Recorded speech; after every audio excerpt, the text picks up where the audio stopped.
Assalamualaikum warahmatullahi wabarakatuh. Berjumpa lagi dengan saya Zalmin Lahaza di channel Kadatua Kreator. Di video kali ini teman-teman saya akan berbagi tutorial lagi tentang penggunaan rumus-rumus yang sering kita gunakan di Microsoft Excel.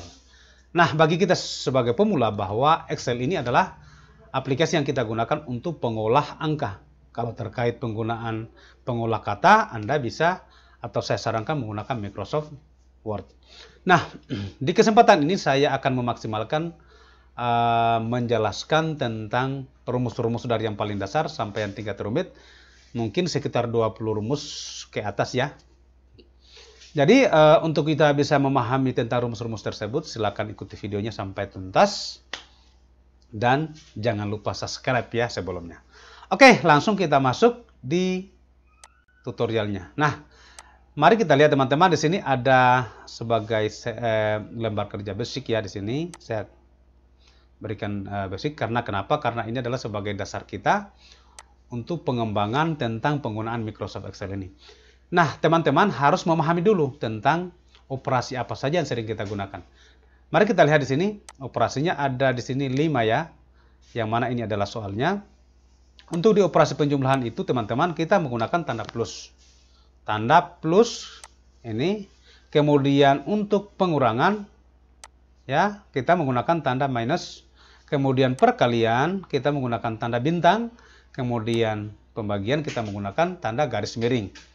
Kemudian di sini ada juga tanda seperti ini menunjukkan kuadrat. Oke, kita akan coba ya. Perhatikan di sini untuk di soal pertama F3, select F3, saya akan select F3, kemudian tulis sama dengan ya, tekan sama dengan di keyboard. Kemudian di situ ada C3 ditambah dengan C4. C3 itu sebenarnya adalah sel yang ini ya, yang angka 1 ini. Sedangkan C4 itu adalah yang angka 2. Anda bisa langsung menulisnya seperti ini, C3. Ketika saya tulis C3, maka secara otomatis diaktifkan ya sel ini. Kemudian, kalau operasi penjumlahan itu menggunakan tanda plus. Kemudian, ini juga bisa ditulis atau langsung diklik seperti ini. Klik. Kemudian enter. Maka hasilnya adalah 3. Jawabannya benar ya. Kemudian operasi pengurangan kita menggunakan tanda minus. Sama dengan lagi, kemudian C3 dikurang C4. Hasilnya adalah minus 1. Kemudian perkalian C3 dikali. Ingat, kalau perkalian kita menggunakan tanda bintang ya. Tanda bintang yang mana di tanda bintang di keyboard itu di atas nomor 8. Jadi kita sambil menekan shift. Nah, seperti ini. Kemudian tulis C4, enter. Maka hasilnya adalah 2. Kemudian pembagian sama dengan C1, C3, kemudian garis miring C4. Hasilnya adalah 0,5. Kemudian yang ini adalah C1, kemudian perhatikan di sini C3 tanda bintang seperti ini sama dengan C3. Ingat, kalau tanda seperti ini ya, yang ini ada di angka atau ada di atas angka 6. Jadi kita sambil menekan shift juga. Kemudian C4, maka hasilnya adalah 1. Nah, sekarang kalau misalnya C3 itu kita rubah dengan angka 3, maka hasilnya adalah 9. Kenapa? 3 dikuadrat dengan 2. Nah, sekarang kalau misalnya ini saya ganti dengan 4, maka hasilnya adalah 81 dan yang lain juga akan ikut berubah. Nah, di sini sebenarnya kemudahan yang bisa kita gunakan di Microsoft Excel ya. Oke, saya rubah lagi dengan 2. Nah, saya anggap cukup untuk yang ini sebagai dasar kita. Oke, kemudian saya next. Oke, berikutnya teman-teman, di sini saya akan membahas tentang sum.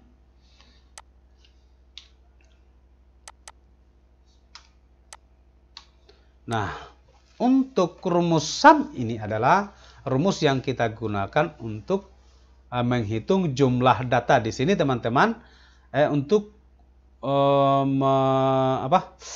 menghitung jumlah data. Misalnya di sini ada berapa ya? Ada angka 50, 20, 60, 40. Jadi kalau kita menggunakan sum itu di sini sama dengan D3 sampai D6. Oke, saya coba dulu ya. Sama dengan tulis sum, ya, dalam kurung number 1 titik koma, number 2 titik koma, dan seterusnya. Nah, di contoh ini teman-teman yang dimunculkan adalah titik koma. Tetapi mungkin atau kemungkinan lain di komputer teman-teman di sini bukan titik koma tetapi menggunakan koma. Itu berarti bahwa komputer teman-teman menggunakan versi bahasa Inggris. Kebetulan saya menggunakan versi bahasa Indonesia, maka yang dimunculkan di sini adalah titik koma. Nah, sekarang number 1 klik yang ini, kemudian titik koma, number 2 yang ini, titik koma lagi, number 3, titik koma lagi, number 4. Kemudian tutup kurung, kemudian enter. Nah, hasilnya adalah 170. Oke. Kemudian yang kedua ini kita bisa gunakan rumus seperti ini. Sama dengan sum dalam kurung. Anda bisa blokir saja seperti ini. Klik di sini, tekan, jangan dilepas. Sampai di fish, di deretan fish, lepas. Kemudian tutup kurung. Hasilnya adalah 140. Jadi penggunaan rumus ini sebenarnya pada dasarnya sama ya. Terus Anda mungkin bisa juga saya gunakan tanda di sini, tanda bintang. Ini hasilnya juga akan sama. Jadi ini sebagai tambahan pengetahuan tentang penggunaan rumus yang terkait dengan rumusan. Oke, yang berikutnya teman-teman. Di sini mungkin saya bisa kembangkan lagi ya seperti ini supaya kita bisa lebih paham tentang penggunaan sum. Sama dengan sum dalam kurung titik koma, kemudian ini lagi titik koma, kemudian yang ini saya blokir seperti ini, kemudian tutup kurung. Maka hasilnya adalah 240. Jadi perhatikan rumusnya di sini ya teman-teman, D10 titik koma D11 titik koma D12 sampai D13. Yang harus Anda pahami bahwa tanda titik 2 ini kalau di Excel itu kita tidak gunakan untuk operasi pembagian ya, tetapi kita gunakan sebagai batas. Maksudnya di sini D12 sampai ya, sampai D13. Nah, sekarang kalau misalnya di sini saya tambahkan lagi teman-teman, saya titik koma lagi ya, kemudian saya blokir lagi yang ini. Nah, oke, bisa dipahami, kemudian enter, maka hasil keseluruhannya adalah 500. Kalau kita aktifkan, maka ini juga langsung diaktifkan. Kemudian mungkin 20 saya tarik lagi di sini supaya bisa. Nah, ini berubah lagi menjadi D14, enter menjadi 520. Kemudian count. Count ini kita gunakan untuk menghitung berapa data yang ada di deretan data-data ini. 1, 2, 3, 4, 5. Nah, rumusnya sama dengan, ingat, Anda bisa membuatnya di sini ya. Kita bisa klik di sini, fungsi X, kita akan mencari count ya. Yang ini klik, kemudian oke. Nah, perhatikan di sini langsung secara otomatis muncul G10 sampai G14. Yang ini G10, ini G10 sampai G14 sampai di sini ya, di piece ini. Kemudian oke, maka jumlah datanya adalah 5. Nah, sekarang misalnya saya hapus dulu teman-teman. Selain di sini, Anda bisa melalui di sini, klik di sini ada count. Count secara otomatis langsung dimunculkan. Sekarang saya variasikan lagi. Saya klik di sini, FX, cari count, kemudian oke. Nah, di sini ada G10. Di sini ada nilai yang berikutnya. Nilai berikutnya mungkin saya isikan dengan yang ini ya. Saya blokir saja yang ini. Kemudian seperti itu. Jadi mungkin di value 3 ini saya tambah dengan yang ini. Kemudian di value 4 saya tambah dengan ini. Kemudian oke. Maka jumlah datanya adalah D18. Ini 5, ini 5. Ini 4, ini 4, maka jumlahnya adalah 18. Oke, mudah-mudahan bisa dipahami. Nah, sekarang di sini juga ada penjelasan bahwa sebenarnya kalau untuk menghitung auto sum itu seperti di sini ya, saya hapus dulu. Sum itu ada di sini ya, di keyboard Anda tinggal menekan alternatif sama dengan, maka akan secara otomatis dimunculkan alternatif sama dengan. Saya hapus dulu. Klik Alt sama dengan, maka hasilnya adalah 260. Saya save lagi. Oke, saya kira ini sudah bisa dipahami ya, mudah-mudahan bisa dipahami. Kemudian berikutnya kita akan membahas tentang apa lagi ya teman-teman? Kita akan membahas tentang, nah ini berikutnya today ya.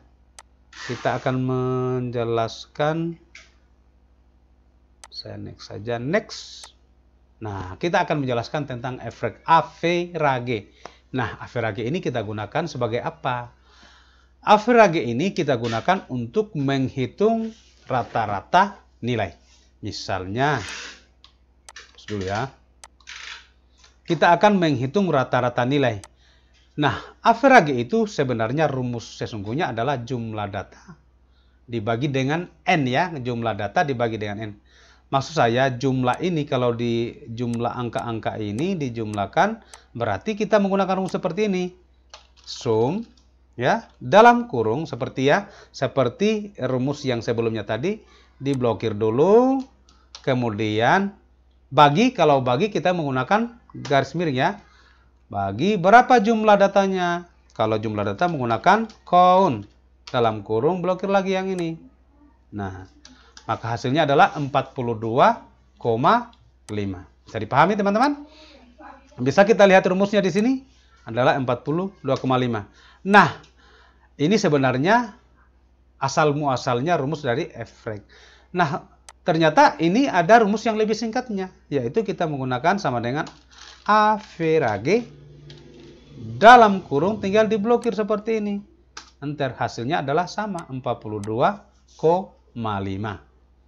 Saya kira bisa dipahami ya teman-teman. Kemudian di sini seperti tadi, Anda bisa juga menghitungnya seperti ini, alternatif seperti ini, kemudian garing. Berapa jumlah datanya? Jumlah datanya ada 5. Klik 5. Enter. Maka hasilnya adalah 52. Oke, bisa kita lihat. Nah, oke. Saya kira ini juga bisa dipahami ya. Penggunaan average itu tidak terlalu susah. Jadi sum, kemudian ketika kita mencari average-nya, sum tadi tinggal kita ganti dengan misalnya seperti ini teman-teman. Sama dengan sum, blokir, berarti kan 170 untuk jumlah datanya. Nah, kalau mencari rata-ratanya, sum ini kita hapus saja, ganti dengan average, enter. Hasilnya adalah 42,5. Oke, sebagai tambahan di sini ada penjelasan kita menggunakan median atau mode. Nah, median atau mode. Nah, ini adalah dua rumus yang berbeda. Yang mana median ini kalau kita kenal di matematika itu adalah nilai tengah.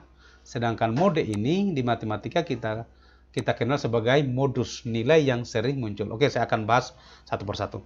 Median itu kalau misalnya ini kan deretan angka-angka. Jadi kalau untuk mencari mediannya, kita urutkan dulu dari angka yang paling rendah sampai angka yang paling tinggi. Jadi kalau misalnya kita lihat deretan angka ini, yang paling rendah adalah 20, kemudian 40, kemudian 50, kemudian 50 lagi, kemudian 100. Bisa dilihat ya teman-teman. 20, 40, 50, 50, 100. Jadi kalau kita mencari mediannya, median dalam kurung blokir saja seperti ini, kemudian tutup kurung, enter.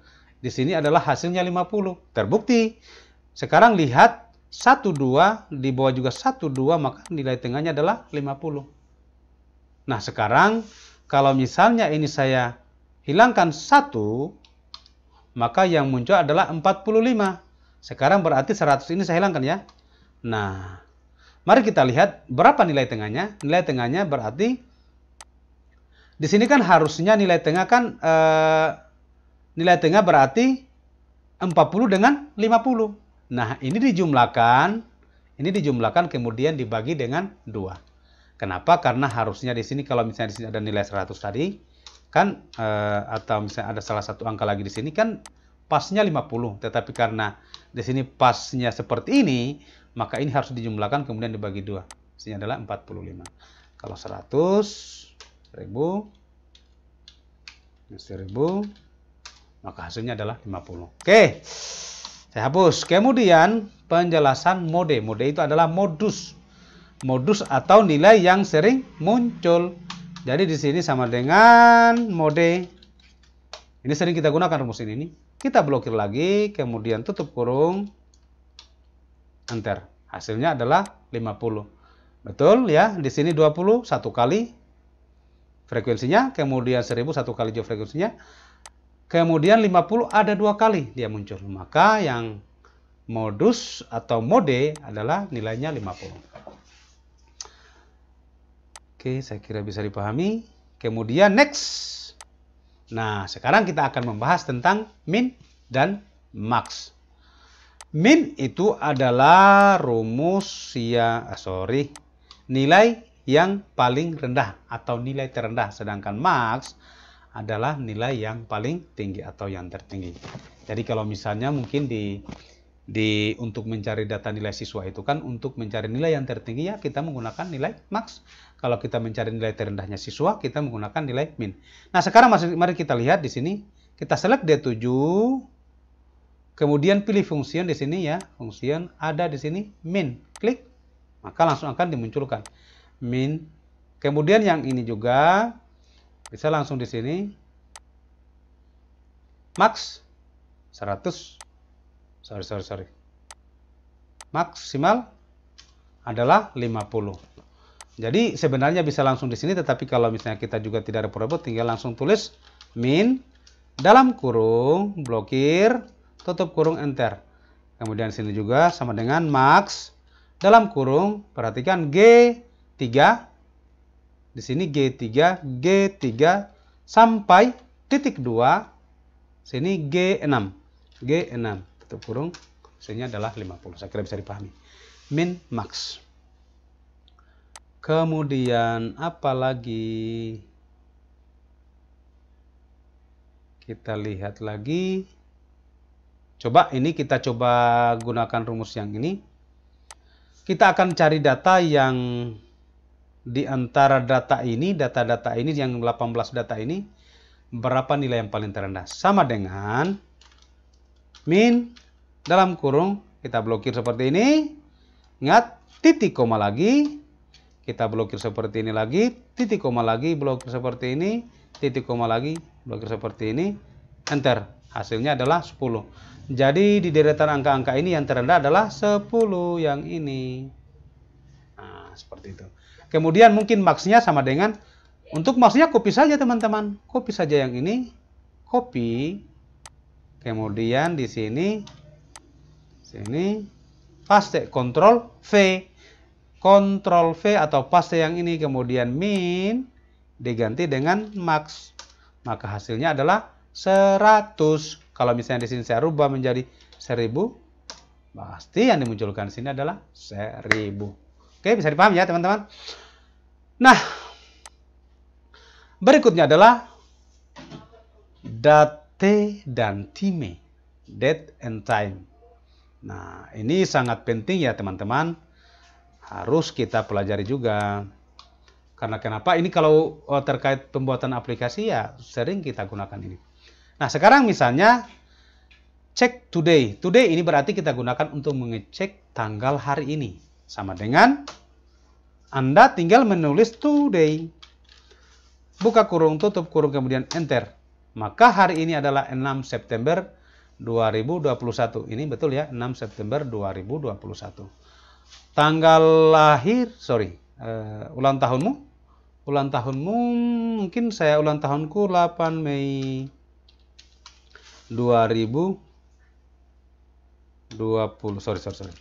Saya tanggal lahir saya 31 Desember 2021. Bentar. Jadi berapa hari? Berapa hari lagi tinggal ini dikurangi dengan ini. Maka 116 hari lagi saya akan ulang tahun. Gampang ya, tinggal kita. Nah, kemudian di sini kenapa formanya seperti ini, kemudian ini formanya seperti ini. Ini bisa kita sesuaikan, tinggal diblokir. Anda klik format, kemudian format cell. Di sini ada date, kemudian Anda lakukan pengaturan di sini. Saya menggunakan seperti apa? Terserah saya. Saya menggunakan yang ini. Oke. Jadi paham ya? Atau memunculkan yang ini tadi teman-teman ya, kita cukup menekan Ctrl 1 di keyboard, maka langsung dimunculkan. Saya mau menggunakan yang ini. Oke. Save lagi. Berarti ini misalnya saya menggunakan rumus ini sama dengan today kurang ini day. Nah, 116 hari lagi. Minus 116 hari lagi saya akan ulang tahun. Oke. Ini tidak terlalu susah sebenarnya. Nah, kemudian di sini juga kita akan menggunakan no. No kita gunakan untuk kita memunculkan jam berapa sekarang. Jadi sama dengan no dalam kurung tutup kurung enter jam 5.25 lewat 14 detik PM. Seperti ini ya, no. Tetapi kalau misalnya saya contohkan seperti di sini teman-teman, sama dengan no tutup kurung, buka kurung tutup kurung enter, maka yang dimunculkan sini adalah 5.25 PM. Sekarang kalau misalnya saya rubah formatnya melalui Ctrl 1, di sini time, Anda bisa memunculkan dengan tanggalnya. Klik di sini, ya, atau klik di sini atau di sini terserah ya. Oke, maka 6 September. Oh, kita rubah lagi Ctrl 1. Kita sesuaikan dengan format Indonesia. Time. Di mana? Oke, ini kita bisa rubah customnya di sini ya, custom. Di sini bisa dirubah day, di sini day, di sini month. Kemudian oke. Nah, berubah ya, 6 September 2021. Saya akan rubah kembali di custom tadi. Saya menggunakan mungkin huruf YY. Saya munculkan 4 angka, terus ini juga saya munculkan 4 angka. Di sini juga saya munculkan 2 angka, kemudian oke. Ini menunjukkan tidak bisa dimuat. Seperti ini ya. Nah, saya merubahnya lagi teman-teman. Ini saya tidak menggunakan tanda seperti ini. Saya spasi saja, ini juga saya spasi. Kemudian tanggalnya ini mungkin jangan, bulannya jangan terlalu lengkap. Saya cukup 3 huruf, oke. Kalau cukup 3 huruf, Anda butuh 3M saja kemudian, oke. Nah, jadi. Saya diperbesar. Saya kira bisa dipahami teman-teman. Nah, kemudian ada juga sering kita munculkan seperti ini. Seperti ini. Misalnya seperti ini ya teman-teman. Kadang kita dapatkan tempat dan tanggal lahir. Nah, tempat dan tanggal lahir seperti ini. Jadi misalnya tempatnya adalah Kadatua, kemudian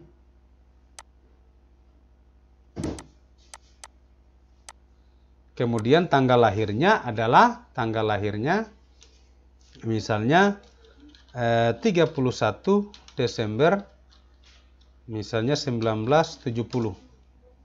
Saya perkecil dulu. Nah, jadi ini kalau misalnya kita menyambung seperti ini teman-teman, sama dengan klik di sini, kemudian menggunakan simbol dan, kemudian klik lagi di sini, enter. Nah, sekarang bisa dilihat Kadatua 25.933. Ini menunjukkan sebenarnya 25.000 ini adalah deretan, adalah tanggal. Nah, sekarang untuk kita merubah formatnya, perhatikan teman-teman, terkait seperti apa saya jelaskan sebelumnya tadi. Kalau misalnya ini saya gunakan seperti tadi, ini saya bubuhkan dulu ya. Saya harus bubuhkan tanda koma supaya lengkap. Kemudian di sini saya gunakan teks dalam kurung, kemudian tanda seperti ini. Format teksnya apa? Tanda kutip dulu, day, month, kemudian year, tanda kutip tutup kurung enter. Maka Kadatua 30 Desember 1970. Jadi ini bisa kita rubah-rubah. 5 bulan Mei misalnya tahun 50. Langsung secara otomatis Kadatua 5 Mei 1950. Saya kira bisa dipahami ya. Nah, kemudian teman-teman kita lanjutkan lagi. Next. Di sini adalah join text and number. Jadi kita akan menyambungkan teks atau misalnya nomor. Nah, mari kita lihat, kita ikuti yang di atas ya. Nah, sekarang Andi, kemudian di sini North, koma North. Nah, di sini saya akan jelaskan 3 cara untuk kita menyambung tulisan ini. Yang pertama, kita menggunakan simbol dan, seperti yang dicontohkan ini ya. Menggunakan simbol dan.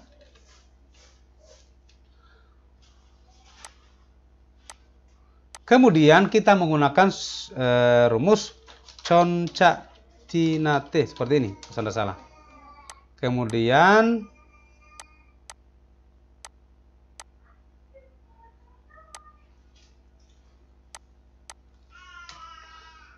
conca tinate. Dan yang ketiga kita menggunakan join text. Join text ini adalah rumus terbaru ya. Rumus kalau di Office 2013, 2010 sepertinya belum ada. Kalau 2016 juga kayaknya belum ada. Yang ada itu 2019. Kemudian di update 2021 juga ada. Kebetulan saya Office yang saya gunakan ini teman-teman adalah Office 2021. Oke, durasi 26 menit. Oke, kita lanjut ya teman-teman. Saya akan mencoba menggunakan 3 rumus ini. Nah, sekarang kita mencontoh dulu seperti apa yang ada di soal ini. D3 dan C3. Sekarang sama dengan D3 yang ini. D3 enter E3, D3 mana D3? Oh ya. Oke. Ini saya hapus dulu ya. Sama dengan D3 yang ini tanda dan D3 dengan C3. Kemudian enter. Lihat di sini Smith Nancy.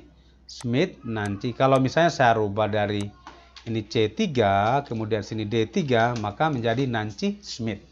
Nah, sekarang kalau misalnya ini seperti di contoh itu saya bubuhkan tanda kutip seperti ini, Anda tinggal bubuhkan lagi simbol dan di sini. Kemudian tanda kutip lagi, kemudian koma. Nah, sekarang pertanyaannya kenapa saya harus menggunakan tanda kutip?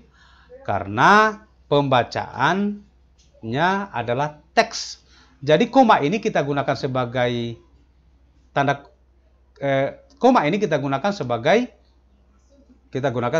teks ya. Jadi enter. Kenapa? Kalau misalnya ini saya tidak menggunakan tanda kutip, malah nanti hasilnya adalah error. Bisa dilihat kenapa? Atau misalnya menggunakan tanda titik koma tetap error. Jadi saya harus menggunakan tanda kutip. Nah, untuk yang di bawah tinggal tarik seperti ini. Kemudian yang di berikutnya full name-nya mungkin sama dengan ini, klik kemudian simbol dan, kemudian tanda kutip spasi, tanda kutip dan lagi, kemudian klik di sini. Hasilnya adalah Nancy Smith. Tarik lagi, hasilnya adalah seperti ini. Nah, sekarang ini penggunaan simbol dan sudah. Saya hapus lagi. Kita akan menggunakan sama dengan conca.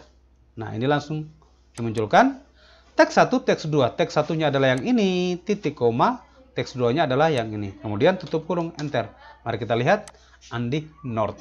Nah, sekarang teman-teman di sini ya. Kalau misalnya saya bubuhkan lagi tanda koma, berarti saya harus menggunakan lagi tanda kutip, kemudian titik koma lagi. Di sini koma spasi. Seperti ini ya. Nah, maka hasilnya adalah seperti ini.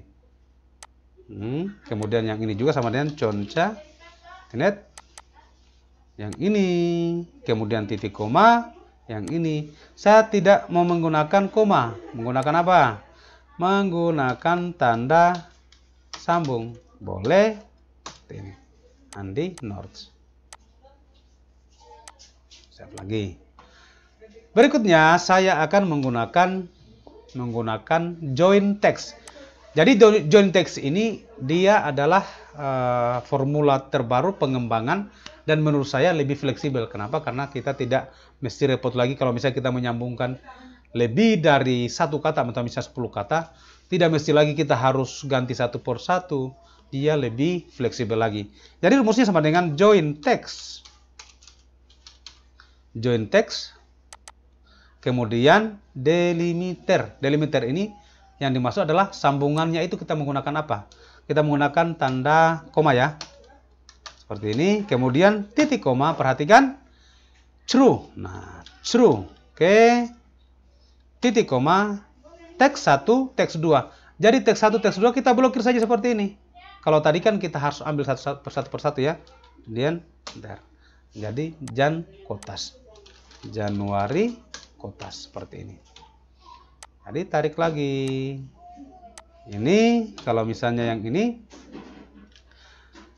join text, lihat berbahaya teman-teman ya. Join text, kemudian delimiternya adalah tanda koma seperti ini, titik koma, ignore-nya adalah true, titik koma, kita blokir yang ini. Mari kita lihat perubahannya. Nah, maka langsung dia sambung seperti ini. Sekarang teman-teman bisa dibayangkan ya, bisa dibayangkan kalau misalnya kita menggunakan simbol dan atau misalnya menggunakan rumus kontinen tadi, ini merepotkan kita untuk kita merubah komanya ini karena kita harus bikin rumus panjang sekali. Nah, disitulah kemudahan dari join text. Dia lebih fleksibel lagi. Kalau misalnya saya merubahnya ini atau ini merubah ini dengan menggunakan spasi saja, maka tidak mesti repot lagi saya ganti satu persatu. Bisa dipahami ya?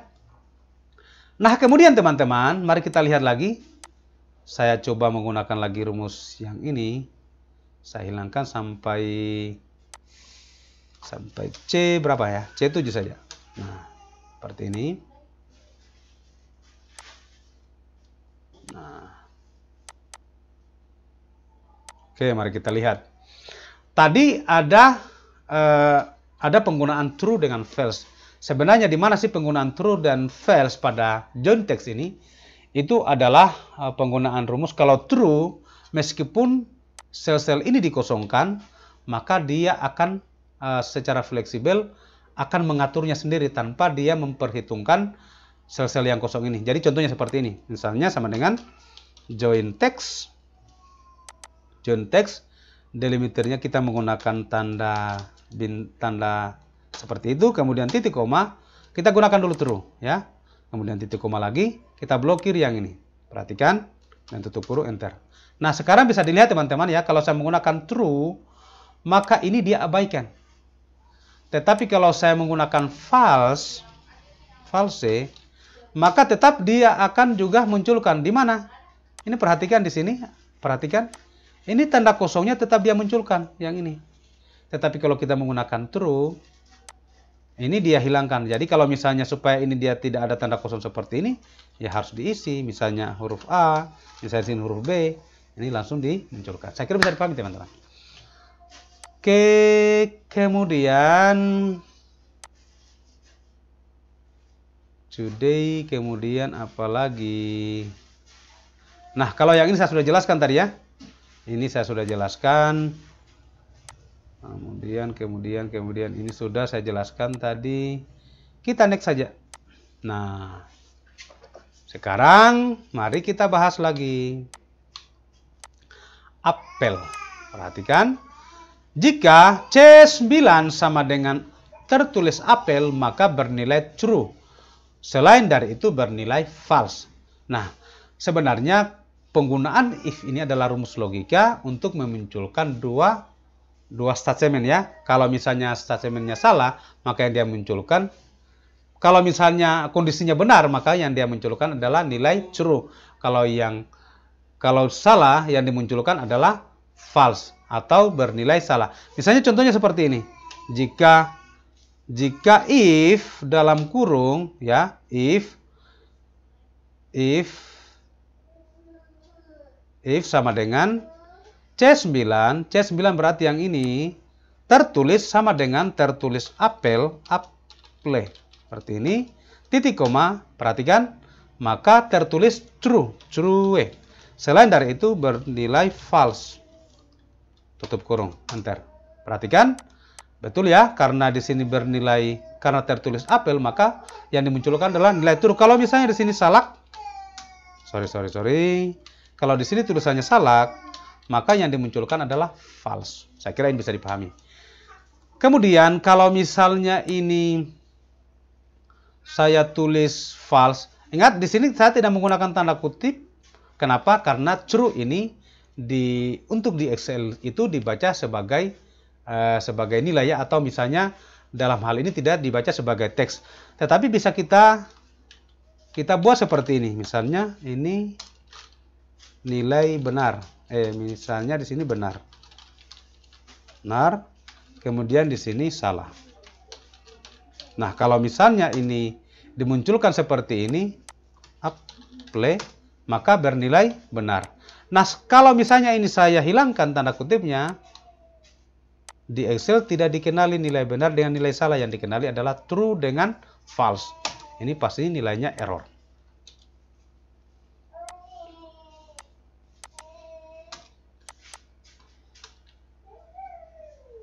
Oke, saya kira bisa dipahami ya.